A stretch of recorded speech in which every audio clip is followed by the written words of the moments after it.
It is race week, my friends.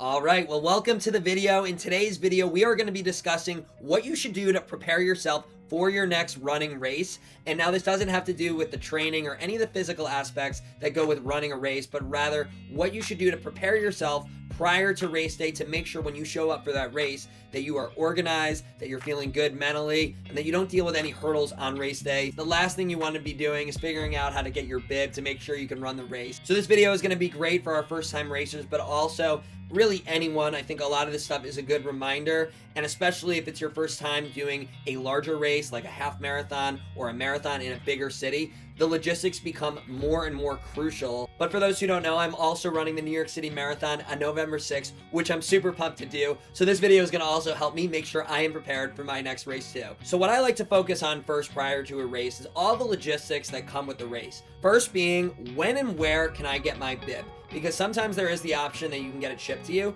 but oftentimes you either have to pick up the bib at an expo or a local store. So my advice is if you are traveling for a race, make sure to get in at least 24 hours prior to the day of the race. You want to make sure that you can get that bib. And also for those running a race where there's a marathon going on, oftentimes in our bigger cities, we do have expos that go on. This is really an awesome opportunity to learn more about running, to network with other runners, buy gear that's going on with the race. Free giveaways are often a highlight for those who are looking to run a race, specifically for the reason that you are looking to get an awesome time, to PR from a previous race.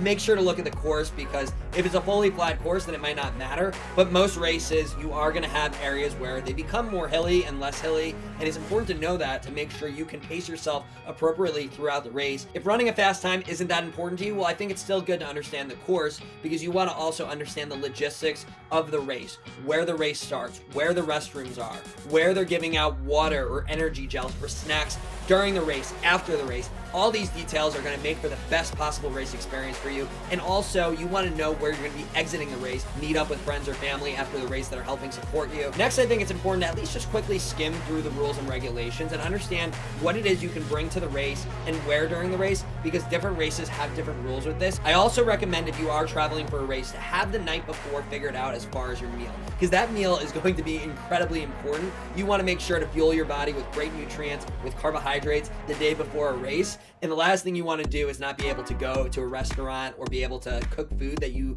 like and know that your body responds well to. Now let's talk about supplies here, because we want to make sure we're bringing in all the things that are going to help us run the best possible race we can. So number one is supplements. This is super important, especially for our longer runners, half marathons, marathons, ultra marathoners. We want to make sure to have all our energy gels or salt sticks, whatever it is we like to use to fuel during our race. For me, in my next marathon, I just bought the honey stingers. I just bought a new box, so we're going to be bringing all of these. Now it's all over my floor, which is great. But yeah, I like to order my supplements at least a week prior to the race. Yes, they might have supplements there that you can get for free or buy perhaps, but I like to use the supplements that I use during my training for the race, because there could be different ingredients and you don't know how your body's going to respond. Next is a huge one, which is your race day outfit. The last thing you want to be doing is wearing something that you are completely uncomfortable with during the race, especially if you're running a longer race like a marathon where you're going to be running for hours and you won't have the ability to change. For me, regardless of the weather, I know that I'm comfortable in a short sleeve shirt and short shorts that I have for my race, but I will make sure to bring a sweatshirt and sweatpants if the weather is cooler,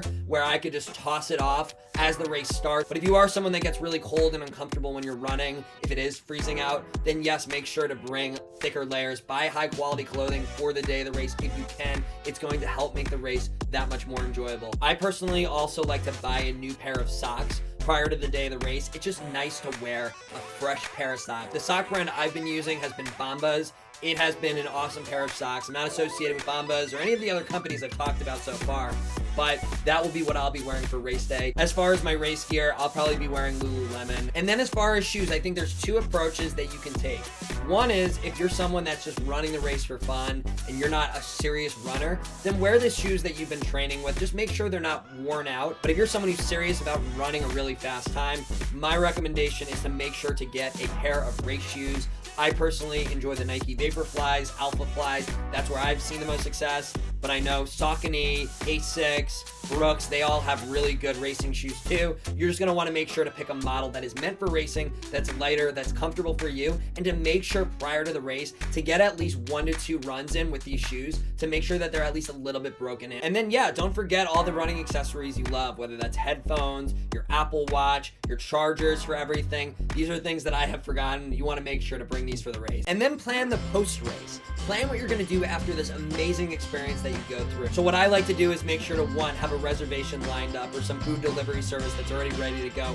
I don't want to think about those logistics after the race. I'm going to be struggling, not feeling my best, especially after competing for a PR. Coordinate with your friends and family that might be attending the race and running it with you. I would also recommend understanding if there's an award ceremony, if you're someone that's going to be competing for a place, or if you're just someone who wants to see that. And also, if you're someone that wants to celebrate the race and be part of the community, I highly recommend doing some research and seeing if there's any post-race after parties or cool events going on, because there's going to be so many people in a city. For the New York City Marathon, we have 59,000 people running, and even more probably are going to be spectating throughout all of Manhattan. So there's going to be so much going on. I think this is a good place to start and to understand that going into a race, it is a lot. There's a lot of details, a lot of moving parts, things that are in your control and things that are not. But the best thing that you can do is just do a little bit of homework and understand what's going on for the race. Make sure to invest in your inventory, your supplies that you need for yourself to feel good before the race, during the race, after the race, to plan out what you want to do after the race as well. And you are going to enjoy your experience just a little bit more, I assure you that. But thank you so much for listening to the video. If you enjoyed this video, leave it a like, pass me a subscribe. It really just simply helps us grow this community of Run Breiter and be able to create higher quality content. If you need any other running advice or tips, let me know. And as always, don't forget to run brighter